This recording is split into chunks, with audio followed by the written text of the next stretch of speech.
బుద్ధ భగవాన్ మరి చక్కటి గిఫ్ట్ ని మన టీం తరఫున మేడం కి అందించాల్సిందిగా మై గ్రేట్ మెంటర్ నేను ఆహ్వానిస్తున్నాను.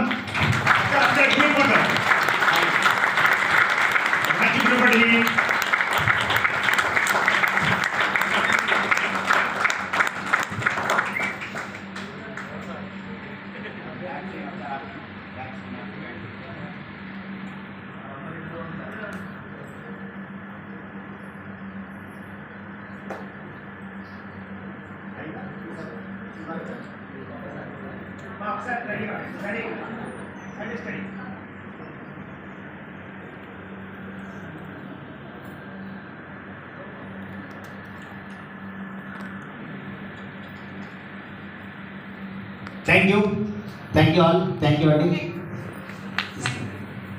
మరి మేడం కష్టపడి మేడం ఎలా సక్సెస్ అయ్యారు బిజినెస్ లో, మరి చిన్నగా స్టార్ట్ చేసి ఇంత స్థాయిలో ఎలా ఎదిగారో మేడం మాటల్లో మనం విందాం. Thank you very much madam, మా ఆహ్వానం నుంచి. ఎస్, మాకు ఈరోజు గుంటూరులో మా టీంకి సపోర్ట్ చేయడానికి చూడండి, ఇక్కడ ఎవరికి ఎవరు అందరూ అన్నీ అవుతాం, ఎవరికి ఎవరు ఏమవం. చూడండి, వాస్తవానికి ఎక్కడో పుట్టారు, ఎక్కడ పెరిగాం, అందరం ఒక చోటుకు వచ్చాం. ఎస్ఆర్నో ఒక చోటుకి ఎక్కడికి వచ్చాం, వెస్టేజ్ అనే అతిపెద్ద ఫ్యామిలీకి వచ్చాం. అలాగా ఈ పెద్ద ఫ్యామిలీలో one of the family member Soujanya madam, అలాగే శ్రీధర్ గారు. చాలా చక్కటి ఫ్యామిలీ. మరి ఫ్యామిలీ మొత్తం కూడా చాలా మాకు ఫ్యామిలీ ఫ్రెండ్స్ అయ్యారు. మరి చెప్పాను కదా, స్విట్జర్లాండ్లో ఫస్ట్ టైం మరి ఫ్యామిలీ ఫ్రెండ్ వీళ్ళందరూ కూడా. మరి అలాగే దుబాయ్ ట్రిప్లో కూడా అందరం కలిసి మంచి ట్రావెల్ చేసాము. స్టార్ క్రూజ్లో మరి దరిదాపుగా 6 days పాసు దుబాయ్ మొత్తం, అలాగే దోహా అన్ని ప్రాంతాలు చూడడం జరిగింది. మరి అలాంటి ఫ్యామిలీ మెంబర్ ఈరోజు మనందరికీ కూడా పరిచయం చేస్తున్నాను. మరి మేడం గట్టిగా క్లాప్స్ ఇద్దామా, గట్టిగా, ఇంకా గట్టిగా.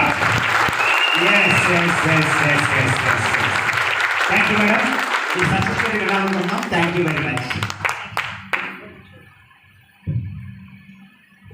Good morning. నా పేరు సౌజన్య, ఫ్రమ్ చెన్నై దగ్గర పొన్నేరి. ఈ బిజినెస్లో నేను డబల్ క్రౌన్ డైరెక్టర్గా ఉన్నాను.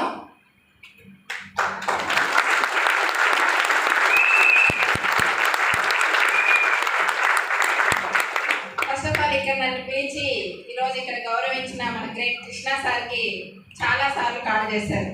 మీరు నిజంగా గ్రేట్ అప్లాస్ ఇవ్వాలి. ఎందుకంటే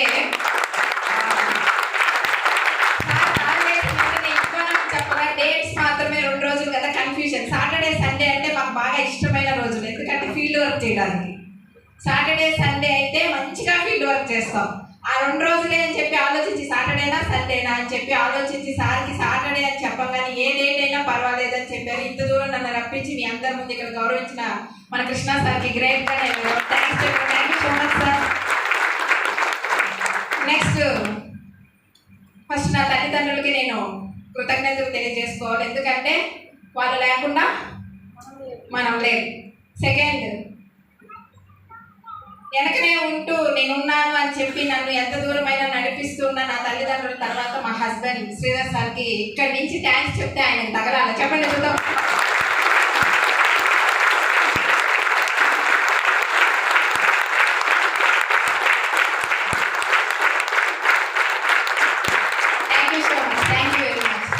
నెక్స్ట్, నా ముగ్గురు మగపిల్లలే.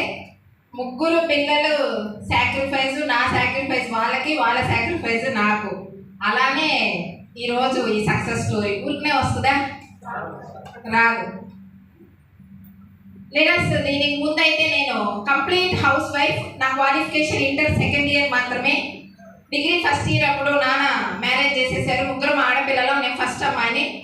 చెన్నై, పొన్నేరి చెన్నై అనేది మాకు తడ నుంచి ఆంధ్రప్రదేశ్ అయినా తడ లాస్ట్ తమిళనాడుకి బార్డర్ అంటుకొని ఉంటుంది. అందుకని 1 hour జర్నీయే. పాప అయితే ఇక్కడ 1 hour జర్నీలో మనం చూసుకోవచ్చు అని చెప్పి నాన్న అక్కడ ఇచ్చారు.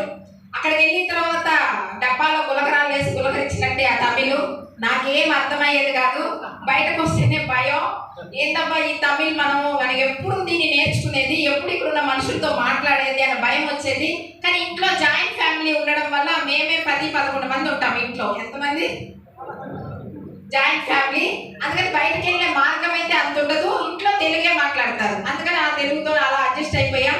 పిల్లలు స్కూల్స్ డేస్లో బయటకు రావాలంటే అప్పుడు ఏం లాంగ్వేజ్ కావాలి ఖచ్చితంగా? తమిళ్ కావాలి, నన్ను నా తెలుగు చూసి పిల్లలే షేమ్గా ఫీల్ అయ్యేవాళ్ళు వాళ్ళ మిస్తో మాట్లాడుతూ ఉంటే. నువ్వు వద్దు డాడీని పంపించు అనేవాళ్ళు. దీనికోసమన్నా మనం చిన్న చిన్నగా తమిళ్ నేర్చుకోవాలి అని చెప్పి వాళ్ళు నవ్వినా ఏం చేసినా చిన్నగా నేర్చుకొని మాట్లాడేదాన్ని. అలా వెళ్తున్న జర్నీలోనే మా మామయ్య రిటైర్ ఎస్ఐ, మా హస్బెండ్ ప్రైవేట్ ఎంప్లాయీ.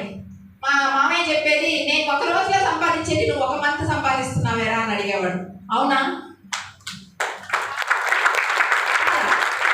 మా మామయ్య రిటైర్ ఎస్ఐ, ఆయన ఒక రోజులో సంపాదించేది మా హస్బెండ్ ఒక నెల తప్పితే సంపాదిస్తాడు. కరెక్టా తప్ప? తప్ప, కరెక్ట్.